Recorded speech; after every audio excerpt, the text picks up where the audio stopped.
বঞ্চনার অভিযোগে নবান্ন অভিযানে ডাক দেওয়া হয়েছিল। সংগ্রামী যৌথ মঞ্চ থেকে চাকরিহারারা এই মিছিলে অংশগ্রহণ করেন এবং সেই সঙ্গে চাকরি প্রার্থীরাও মিছিলে অংশগ্রহণ করেন। হাওড়া স্টেশন থেকে এই মিছিল শুরু হয় এবং তারপর একেবারে রেল মিউজিয়ামের সামনে গিয়ে আন্দোলনকারীরা বসে পড়েন। বেশ খানিকক্ষণ সেখানে তারা বিক্ষোভ দেখান। যদিও পুলিশও তৈরি ছিল, র্যাব প্রস্তুত ছিল, জল কামান প্রস্তুত করে রাখা হয়েছিল। দেখুন,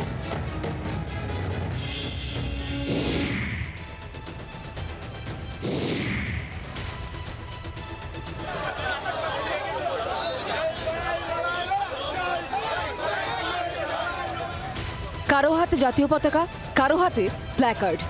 দুর্নীতি ও বঞ্চনার অভিযোগে রাজপথে চাকরিহারা থেকে চাকরি প্রার্থীরা। সোলার তৈরি প্রতীকী নবান্ন নিয়ে মিছিলে হাঁটলেন আন্দোলনকারীরা। আমরা দেখতে পাচ্ছি ফ্লেক্স, ব্যানার, হোর্ডিং এবং ভারতের জাতীয় পতাকা সহ তারা আজকের মিছিলে পা মেলাতে এসেছেন।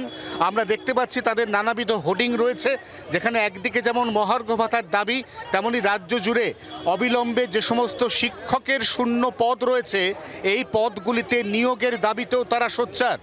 সংগ্রামী যৌথ মঞ্চের ডাকা মিছিল ঘিরে ছিল কড়া নিরাপত্তা। বকেয়া ডিএ সহ চাকরি ফেরতের দাবিতে হাওড়া স্টেশন থেকে মিছিল শুরু করেন আন্দোলনকারীরা।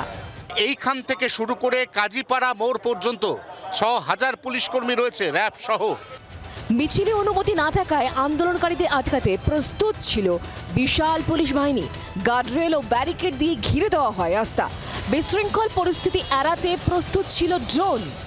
এই যে সমস্ত ব্যারিকেড বা গার্ডরেল রয়েছে, উঁচু উঁচু গার্ডরেল, কোনোটা ৬ ফুট উঁচু, এগুলো ইতিমধ্যেই বাঁশ দিয়ে একদম লোহার কবজা দিয়ে সিল করা হয়েছে, যাতে কোনোভাবেই ধাক্কাধাক্কিতে এগুলো ভেঙে না যায়।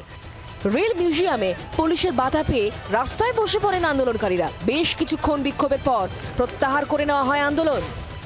প্রাকৃতিক দুর্যোগ এবং বৃষ্টির কথা মাথায় রেখে আপাতত নবান্ন অভিযানের যে ডাক দিয়েছিল যৌথ সংগ্রামী মঞ্চ ছাড়াও চাকরিহারা শিক্ষক শিক্ষিকা এবং যারা চাকরি প্রার্থীরা, সেই নবান্ন অভিযান আপাতত স্থগিত করলো যৌথ সংগ্রামী মঞ্চ।